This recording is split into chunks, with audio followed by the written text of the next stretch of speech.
Today we're diving into the massive talking points on the pressure on the Manchester United players and whether it's fair or just part of the job of playing for the biggest club in the world. As always, get involved in that comment section with your own opinions and smash that like button to help support the channel.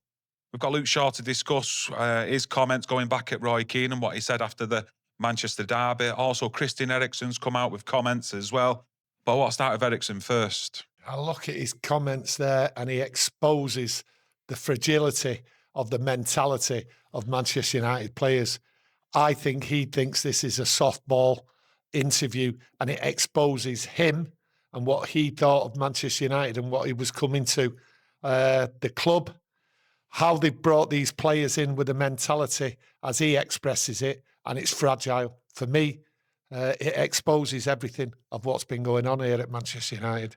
Yeah, has he got a fair point, though, when you're looking at pundits like Keane, Neville and Scholes, who've got them emotional ties to the football club, so they're probably going to be a bit more hyperbolic in their opinions than the likes of Micah Richards and others.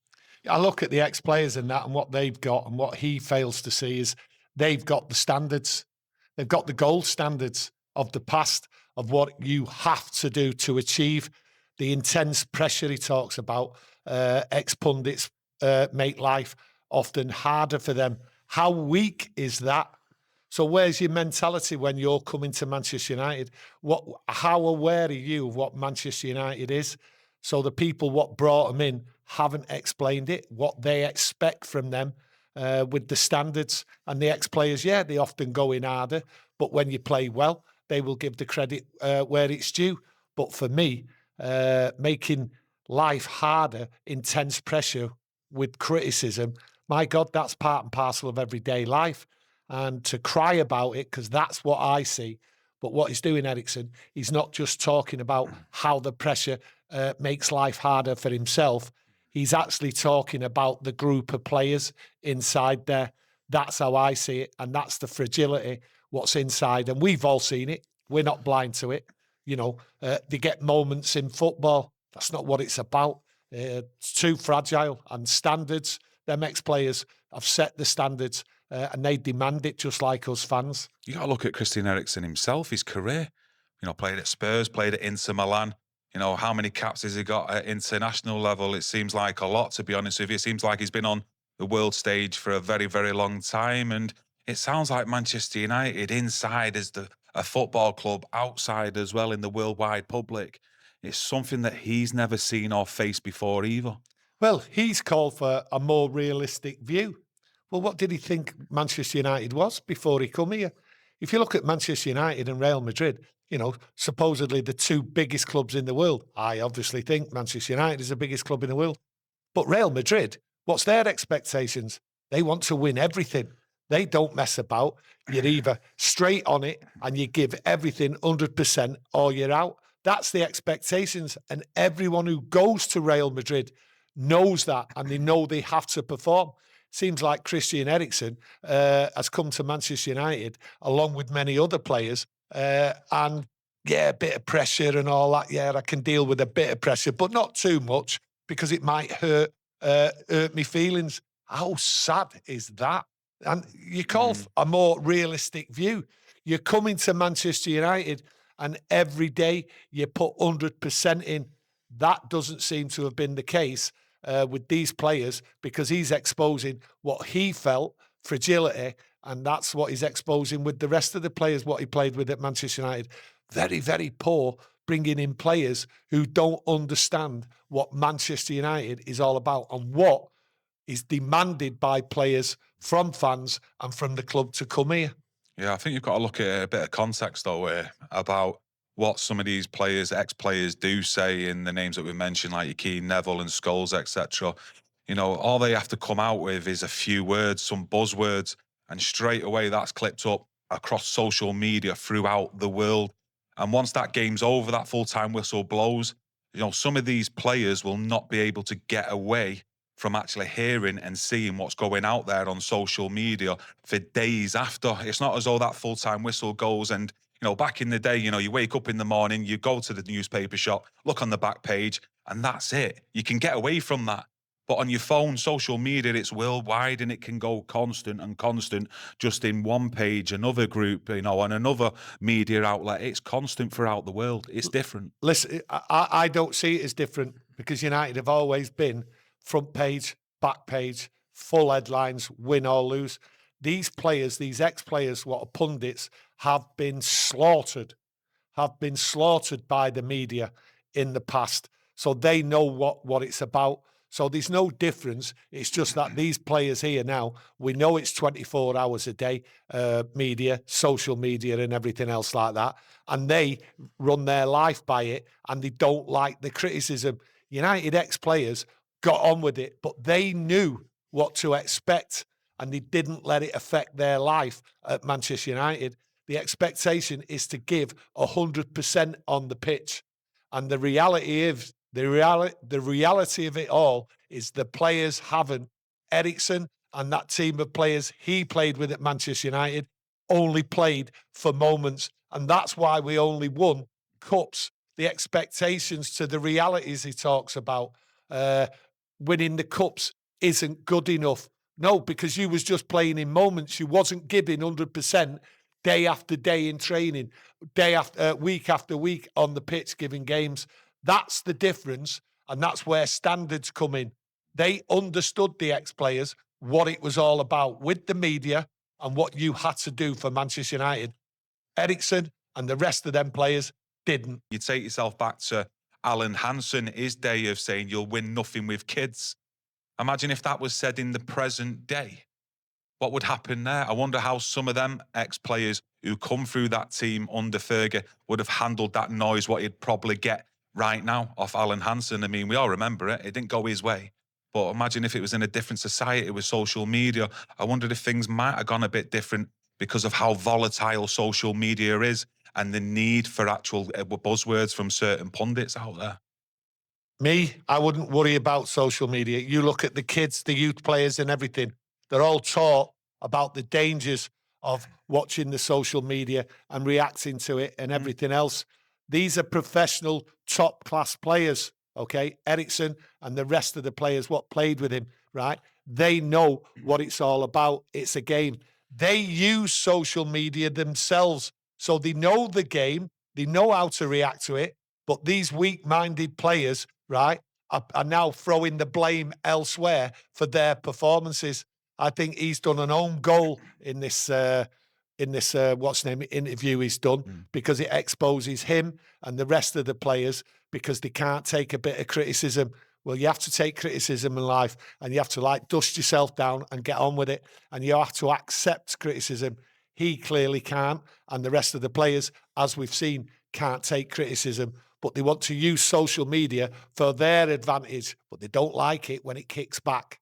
No, I totally agree. They're more than happy to take the praise when it comes their way. And then obviously when it doesn't go their way, I mean, you come out and you see stories like this from former players or even current players. But you talked about Real Madrid before. I remember I was going to watch the Chelsea and Brentford game. I thought, I'm not watching that. And I flicked it over and it was Real Madrid and Real Sociedad. And Sociedad were leading Real Madrid at half-time 1-0. And I always remember the fans inside that ground. It was absolute uproar. I mean, the handkerchiefs, the white ones were out. They were all booing the players left, right and centre. And I was thinking during that half-time period, imagine what would happen if Manchester United fans were doing that inside the ground with the current players at the time. How would they respond to that? But going into that Real Madrid game, the second half, they come out all guns blazing, went and won 2-1. Luke Shaw again, reacting to Roy Keane, his comments after the Manchester City game. Sometimes he just, I scratched my head with Luke Shaw. He's come back there. He was accused by Roy Keane throwing in the towel and giving up in certain moments after the City game. Shaw getting away with murder, Roy Keane said. And I think he's got away with murder for a long time, Luke Shaw, to be honest with you. And his reaction to it, of course it hurts, he says. Well, to me, that's weak in itself. And he really should be going harder at it if he thinks Roy Keane was bad. He's accepting Roy Keane's criticism. That's poor. That's weak. I think any player who comes out and actually accepts criticism and says on that and highlighting that they were poor in a game, I'm all for. I wish more players would actually come out and do that instead of hiding behind the club and hiding behind other members of the team who regularly come out and talk to the press. So for me, with Luke Shaw, yeah, he's got that reputation out there that he shouldn't be at the football club. He's been here 2-3 years, too long in some people's eyes. But for me, he's come out. He's actually said about himself in his own performance it wasn't good enough. He's highlighted that Roy Keane was right in his criticism. And what did Luke Shaw go and do? The following game, he put it right and put in a good performance against Chelsea. So for me, I can't criticise Luke Shaw or any other player that does that.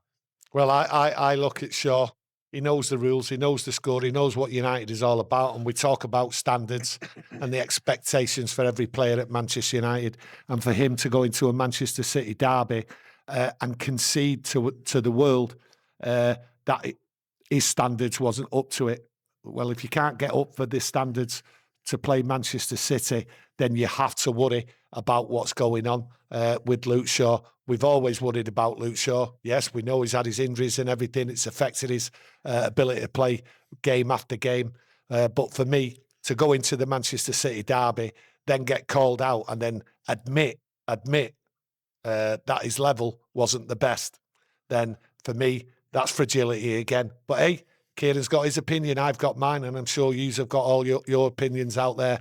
But it's all about standards, fragility, mentality. And I look at it, will he do the same? Will other players do the same? When we play, say, for instance, Liverpool out there, get called out, will they come out and say, yeah, I wasn't up for it? Well, how can you not be up for big games like Manchester City away? Yeah, that's strange in itself. Yeah, and I just want to put a bit of context back into this again. It's not that Luke Shaw said he wasn't up for it. He just admitted that his performance that day wasn't up to the level he expects of himself. And let's not try and rewrite any history here there, as though Gary Neville, Roy Keane or Paul Scholes never had bad games for Manchester United, because they certainly did. But at the end of the day, with Luke Shaw and many of the other players here, it's been too much of a poor performance consistently over time, and the standards haven't been good enough. But I'm just basing mine in isolation of what Luke Shaw said in his comments, going back at what Roy Keane said. And I'd not, well, to be honest with you, I wouldn't mind any player coming out and admitting the faults in a game. I mean, that's what's just being a so-called man's all about, admitting when you're wrong. So for me, I'm all for that. Yeah, there's two ways of looking at it. Me and Kieran have got different opinions on it, quite rightly so.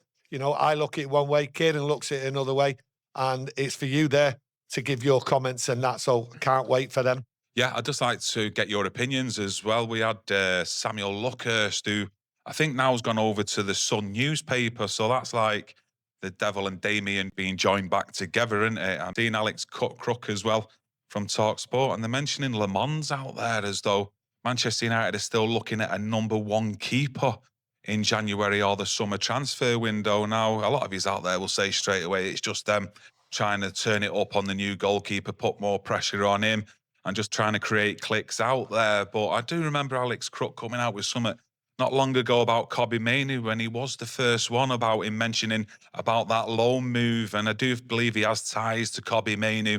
Is he like in there and is close to the pulse on this news on Le Mans? I'm not too sure, but it's an interesting one for me, where we've only just signed a goalkeeper. He's not played in the first, is it, a couple of games that he's had the opportunity to do so.